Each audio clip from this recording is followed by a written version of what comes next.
Howdy all, Chris Mystery Cleaning was the File Coast. I want to talk today about 3 things to avoid that will ultimately, you know, if done incorrectly, will, you know, slow your business down at best, and, you know, potentially sort of put pay to any progress you might make and ultimately bring you down.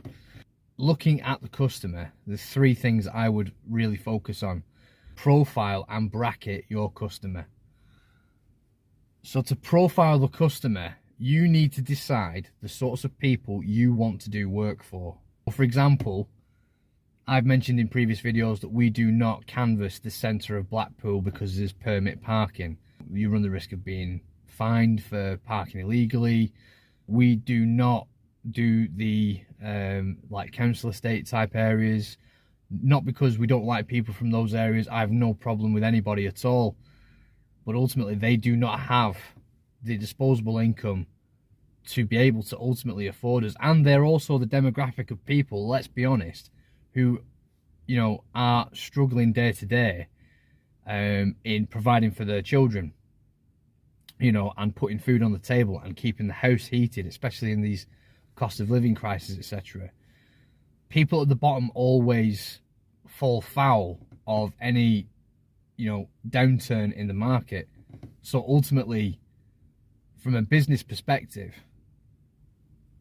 it does not make a great deal of sense to make those types of customers the vast majority of your income. By all means, carry out work for these people, but just understand that in the event that there's a downturn in the market, you will get binned, you will get kicked to the curb.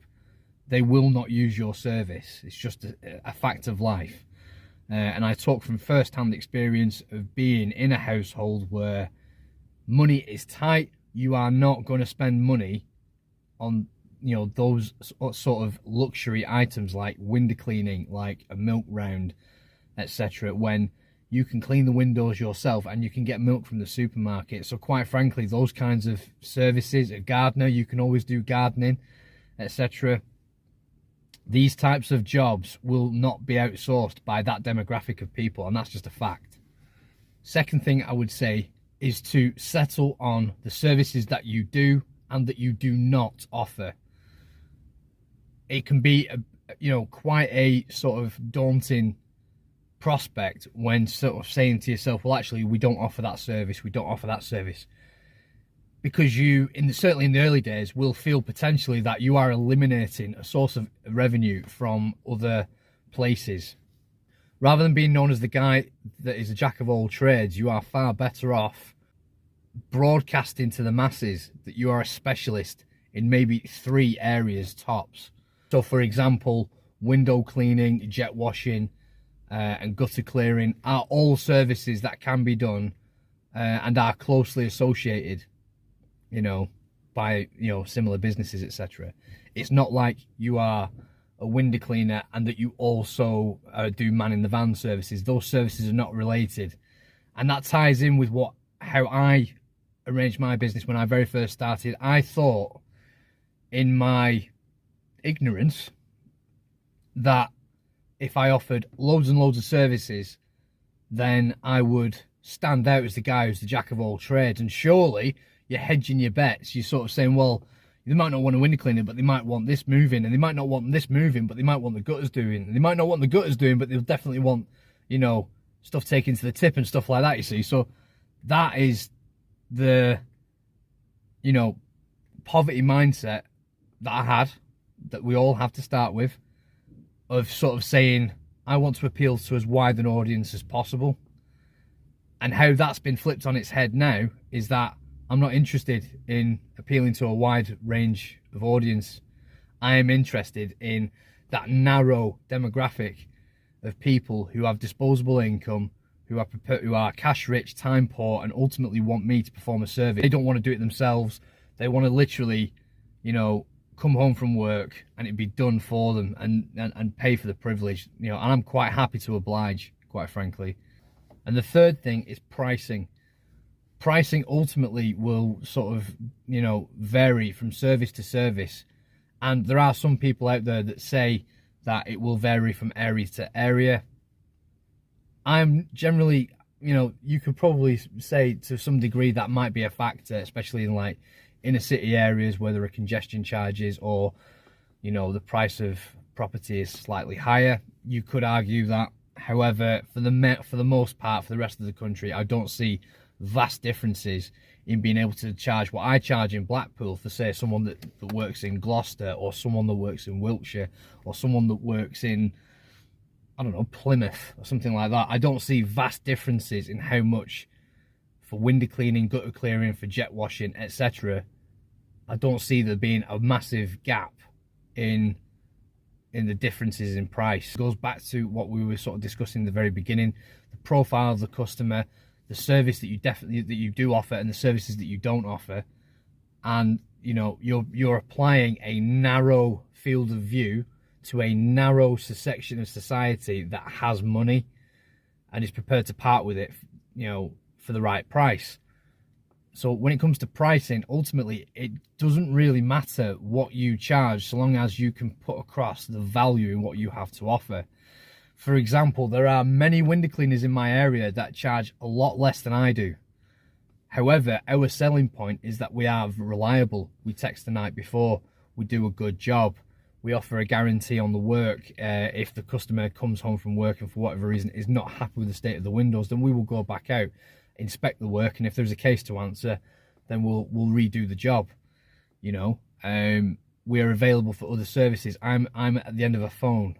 We offer 4 weekly regular services in all weathers. We are, in every sense of the word, we are reliable. If for whatever reason we cannot turn up, we communicate with the customer, which sort of ties in with my previous video about, you know, communicating with confidence.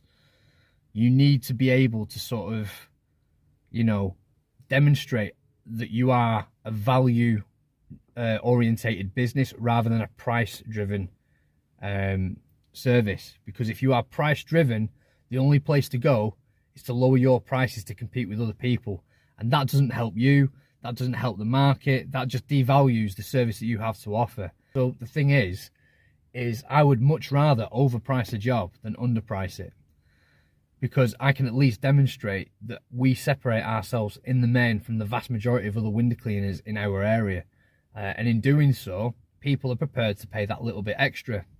That's not to say it's free money. We can charge more and offer the same service that everybody else offers, but, you know, the lads are professionally, you know, they dress professionally, they're well turned out, they're insured, turn up when they say they're going to turn up.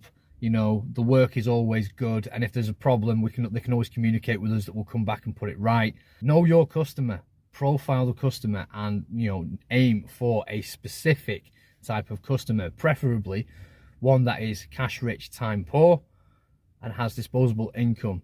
Secondly, sort out the jobs that you do and the jobs that you don't do. You know, try to relate the jobs that you do as close to one another as you can, so that you're not having to have vastly different amounts of kit, you know, for a service, and also to get other people to recognize that you do that sort of thing as a service. Oh, you do exterior cleaning, bang, you do that, yeah. Whereas if you're a jack of all trades, you do fall into the mix, and the famous saying goes, chase 2 rabbits, go hungry. Better to be that guy that's a specialist, yeah, than to be the guy that chases every single thing going. And finally, you know, nail down your pricing structure. You know, if need be, have a minimum charge for a job. as I've mentioned in several videos in the past, we have a minimum charge for window cleaning, we have a minimum charge for jet washing, we have a minimum charge for gutter clearing, etc. And you communicate that across to the customer. Now, it doesn't matter if it's one window, you charge a minimum. If it doesn't matter if it's, you know, the front of a house, you have a minimum. If there is, you know, the front and back of a house, you have a minimum. There has to be a minimum price structure in place. But it's down to you to ultimately be able to communicate that to the customer. And you are going to come across people that are not going to like the way you price a job. Tough, quite frankly. You do not work for the customer. You work for yourself, okay? You have to dictate the terms of your business and be able to stand behind your work and demonstrate the value of that work. And if people want to part with their money, fantastic. You know, let's get the work in, etc. If for whatever reason there's a quibble over price, etc., then I am, you know, there is just certain jobs that we will do, and there's only a certain amount of money that we will do it for. So that's that, to be honest with you. You have to be able to cover your expenses. Otherwise, you do not have a business, you just have a very expensive hobby. As usual, thank you very much for watching the videos. If you get something out of it, please like, share, subscribe, leave a comment, etc. If you like what we do here, you know, please tune in. You know, I'm trying to post videos every Saturday morning, so just stay tuned for the odd video here and there. And yeah, as usual, keep on keeping on. Have a very productive and profitable week. I shall see you guys in the next video. All the very best.